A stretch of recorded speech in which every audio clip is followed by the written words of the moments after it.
नमस्ते दोस्तों। स्वागत है आपका गेम ऑफ थिंकिंग में।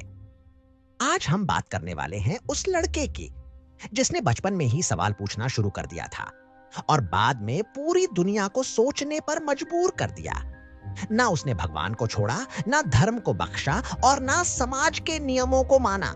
उसने कहा, जो सही लगे वो करो, जो गलत लगे उस पर सवाल उठाओ।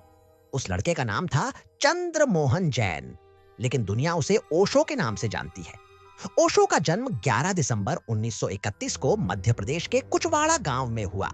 बहुत बड़ा परिवार था, 11 भाई बहन थे। पर मां बहुत छोटी उम्र में शादी के बाद खुद ही बच्ची थी, इसलिए ओशो को उनकी नानी ने पाला। नानी ने कभी पूजा के लिए नहीं कहा, ना टोका ना डांटा। उन्होंने बस एक काम किया, ओशो को सोचने दिया। यही सोच उसकी सबसे बड़ी ताकत बन गई। ओशो घंटों पेड़ के नीचे बैठा रहता, बादल देखता, मिट्टी सूंघता, चींटियां गिनता। दूसरे बच्चे गिल्ली डंडा खेलते, ये लड़का अकेले बैठकर सोचता रहता, भगवान ने दुनिया बनाई तो भगवान को किसने बनाया?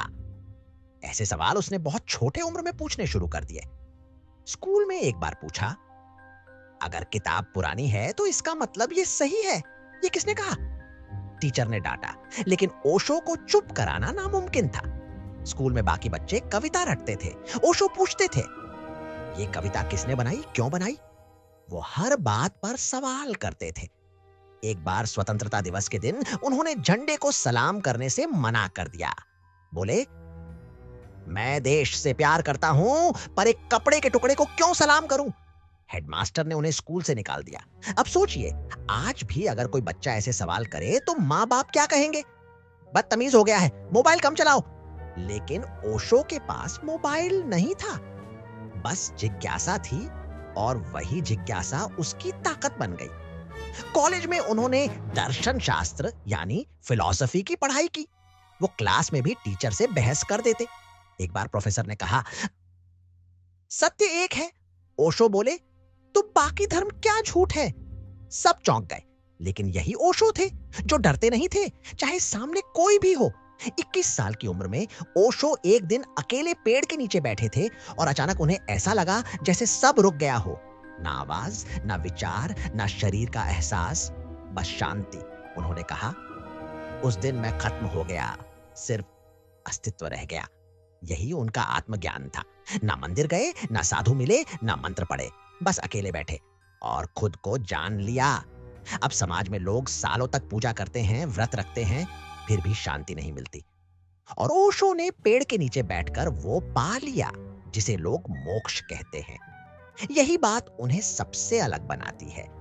आगे चलकर उन्होंने यूनिवर्सिटी में प्रोफेसर की नौकरी की, लेकिन उनका पढ़ाने का तरीका भी अलग था। वो क्लास में चुटकुले सुनाते, बच्चों से कहते, जो मैं पढ़ा रहा हूं उस पर भी शक करो। उन्होंने कभी किसी को फॉलो करने को नहीं कहा, बल्कि खुद सोचने को कहा। धीरे धीरे लोग उन्हें सुनने आने लगे। वो धर्म, सेक्स, प्रेम, जीवन, हर विषय पर खुलकर बोलते थे। उस समय सेक्स शब्द भी टीवी पर बोलना गुनाह था और ओशो पूरे मंच से कह रहे थे, सेक्स को समझो, दबाओ मत। मीडिया ने उन्हें सेक्स गुरु कह दिया, लेकिन उन्होंने कहा, जिसे तुम छिपाते हो वही तुम्हें परेशान करता है। पहले शरीर को समझो, फिर आत्मा को जानो। उन्होंने एक तरीका निकाला, डायनामिक मेडिटेशन। इसमें लोग पहले चिल्लाते हैं, भागते हैं, रोते हैं, हंसते हैं और फिर एकदम शांत हो जाते हैं। सुनने में अजीब लगता है, पर हजारों लोगों को इससे राहत मिली। ओशो का कहना था, भीतर की गंदगी निकले बिना ध्यान नहीं आता। 1974 में पुणे में उनका आश्रम बना, लेकिन यह कोई आम आश्रम नहीं था। यहाँ लोग मारून रंग के कपड़े पहनते थे, यहाँ भजन नहीं, लाइव म्यूजिक चलता था, यहाँ मौन नहीं, डांस होता था। ओशो ने ध्यान को एक नया रूप दे दिया, जहां शरीर, मन और आत्मा तीनों साथ काम करते थे। 1981 में ओशो अमेरिका चले गए और ओरेगन में एक पूरा शहर बना दिया। वहां हजारों लोग रहते थे, खेती करते थे, ध्यान करते थे। लेकिन अमेरिका की सरकार को यह सब हजम नहीं हुआ। राजनीतिक खेल शुरू हुआ, विवाद बढ़ा और आखिरकार उन्हें गिरफ्तार कर लिया गया। कई देशों ने उन्हें वीजा देने से मना कर दिया। 1985 में वो भारत लौटे, फिर से पुणे आए और वहीं से अपने प्रवचन देने लगे। 1990 में उन्होंने शरीर छोड़ दिया, लेकिन उनके विचार आज भी जिंदा हैं। 600 से ज्यादा किताबें, लाखों फॉलोअर्स और दुनिया भर में मेडिटेशन सेंटर। आज भी लोग YouTube पर सर्च करते हैं, Osho on anger, Osho on love, Osho on meditation, क्योंकि उनकी आवाज आज भी लोगों को राहत देती है।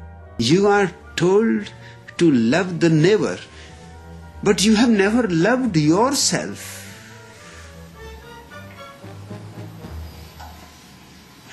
And a person who has not loved himself, how he can love the neighbor? From where he can get love?